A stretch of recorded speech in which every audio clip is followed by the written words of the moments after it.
hardmancanada. Hello, I'm hardmancanada and I can speak with my telepathic power because of my mustache. Today I will speak about console fanboys and I printed 3 articles. With the information that I found by reading the 3 articles, I will explain in my own words why fanboys of a game console exist. The first article talks about why consumers defend their favorite company, written by David Milner. The second article talks about how a company should keep the customers' loyalty, written by K. Green. And the third article talks about console fanboys, written by David Stonechipper. The fanboys of a video game console will defend their favorite console as if they are defending their best friend, their lover, or family members. For example, if a person says something like, the controller of a PS3 was made by someone who don't have a mustache, the PS3 fanboy will take it personally and they will defend the PS3 controller as if they are defending the honor of their family. And if a game company does something bad, the fanboy will give them the benefit of the doubt. Or else the fanboy will see it as an act of treason and they will support their competition. Kinda like what happened with the DRM policy of the Xbox One, where the Xbox One fanboy wanted to support the PlayStation 4. The fanboy can get as mad as Goro, who ordered pizza 5 minutes before the New Year's Day on 2012, and the pizza arrived 10 minutes after midnight during the New Year's Day in 2013. What is this? I'm waiting for my pizza since last year. Someone will die.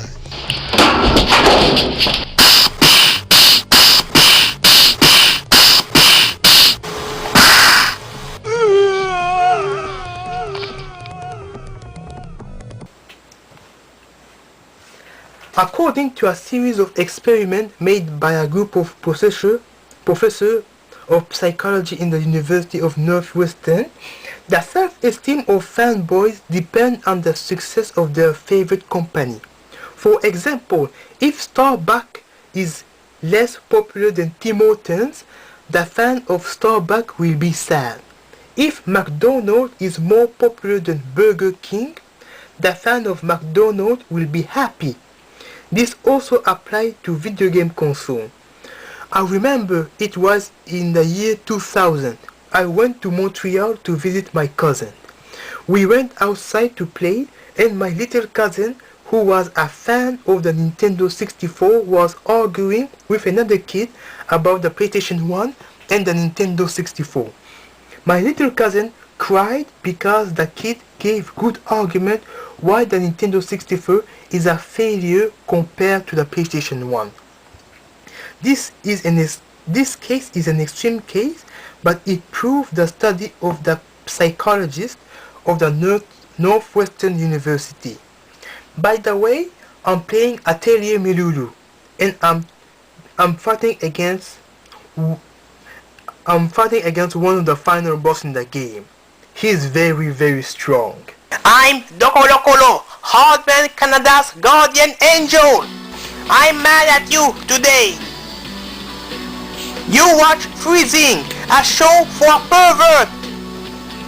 You played Dead or Alive 5, a game for a pervert. And you play Golf Gun, a game for a pervert. I don't like pervert. It's my job to punish you. Look at everything you watch and everything you play. You pervert!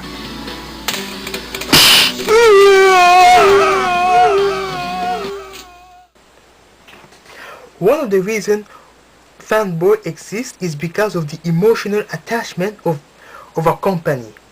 In the second article that I showed you, there is a marketing technique that some big companies use where they give a direct or indirect message to their consumers that their products are an extension of your aura that defines and represents who you are.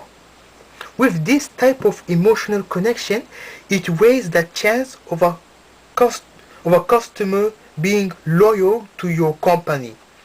It is the principle of being a fanboy. This principle applies to other things in life. For example, your favorite sport team like soccer or hockey that represent your city or your country. It also applies to your favorite clothes company, and it even applies to your favorite food. For the game company to keep the customer loyalty, they can create subscription plan, retro compatibility with old consoles, exclusive game that people like, listening to the consumers, and selling consoles and controllers to different colors. My favorite color is green because of my mustache. Another aspect of why a fanboy exists is because of the nostalgia. For example, a person who grew up with a Nintendo console have a higher chance of being a Nintendo fanboy. It applies to other game companies like Sega, PlayStation, Atari, and Xbox. With the nostalgia of a console that we grew up with, we feel a connection with this company because of the memory of the good time we had during our childhood with the consoles. The feeling of nostalgia is very powerful, and sometimes we can cry because it touched our heart.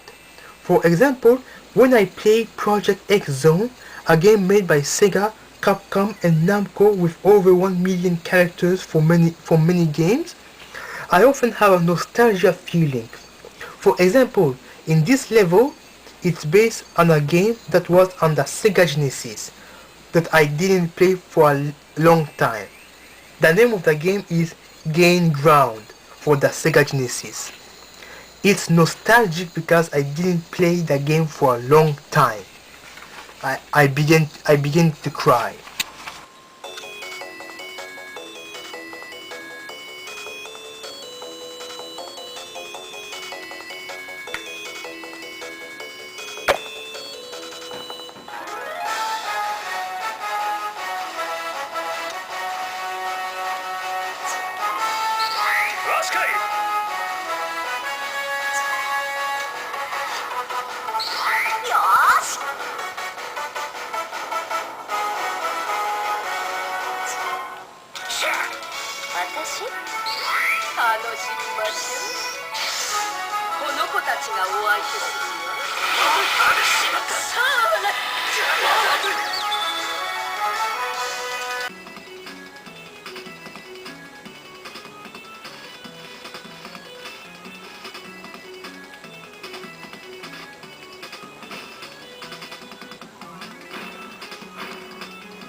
Before I finish my video, I will clarify the difference between a fan and a fanboy.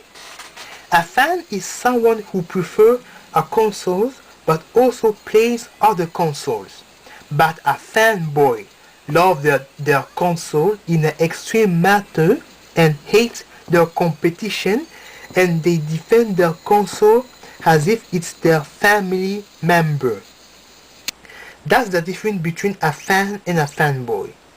For example, in the 8-bit era, between the Sega Master System and the Nintendo, I prefer the Nintendo because it has more games that I like, but I also respect the Sega Master System. In the 16-bit era, between the Super Nintendo and the Sega Genesis, I prefer the Sega Genesis because I prefer the game on the Genesis, and the 6-button controller in shape of a mustache is easier for fighting games. But I also love the Super Nintendo. In this era, between the PlayStation 3 and the Xbox 360, I prefer the PlayStation 3 because it's tall, dark, and handsome, just like me, and the PlayStation 3 possesses more RPG games. But I also play the Xbox 360. In other words, I'm a fan. I am not a fanboy. I'm a fan, not a fanboy. I hope I didn't confuse anyone. What? I didn't confuse you? Okay, it's time to confuse everyone with my next explanation. What? A monster's behind me? Whoa! No, help me! The origin of the universe will confuse you all because we are always stuck in a dead end. The universe was created after the Big Bang. The Big Bang created time and space, and the universe is in expansion, in a continuous expansion. The fact that the universe is in a continuous expansion, I don't believe the universe is infinite because we need a limit to create an expansion. But the biggest question of all time is what created the Big Bang? Explanation number 1. All the matter have always existed, and one day all the matter in the universe was regrouped together, and because of the gravitational attraction, and created an explosion with a chain reaction. But I have a problem with it. How is it possible that matter have always existed? Everything has a beginning. Explanation number 2. We live in a parallel universe where our universe is the opposite of another universe, and each time we make a decision, sometimes a parallel universe will be created with an opposite decisions. And there is a huge number of universes. There can be 1 million universe, there can be 3 universe, there can be 10,000 universe, who knows? It means that there is a universe where I don't have a mustache. But I have a problem with it because in the original universe, the first universe, we have the same dead end with the explanation of the Big Bang. So it's another dead end. Number 3. Explanation number 3. God created the universe with the Big Bang. But who created God? The God of God created God. But who created the God of God? And the God of God of God? And the God of God of God? And who created the very first God? The God of all gods? It's impossible. It can continue for an infinite amount of time. So another explanation is that God have always existed and created the universe. But it's not possible for someone to have always existed because everything have a beginning. I'm confused. It's another dead end. I'm confused and I don't understand my life anymore. Man, this question is more complicated than we think. The only way to understand the origin of our universe is by going outside time and space with a machine that travels between dimensions and observe the law of nature outside our universe that is not affected by the law of cause and effect. See? Now everyone is confused. That's the power of my mustache. By the way, if you are a boy and you have a mustache, and if you are a girl and you have a good eyelash, it should be easier to understand this concept.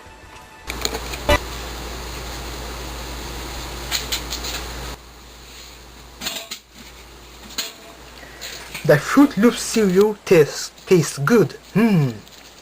If you know another reason why Fanboys exist, write it on the comment section. If you know the best answer for the origin of the universe, write it on the comment section. If you know what kind of monster I saw, write it down.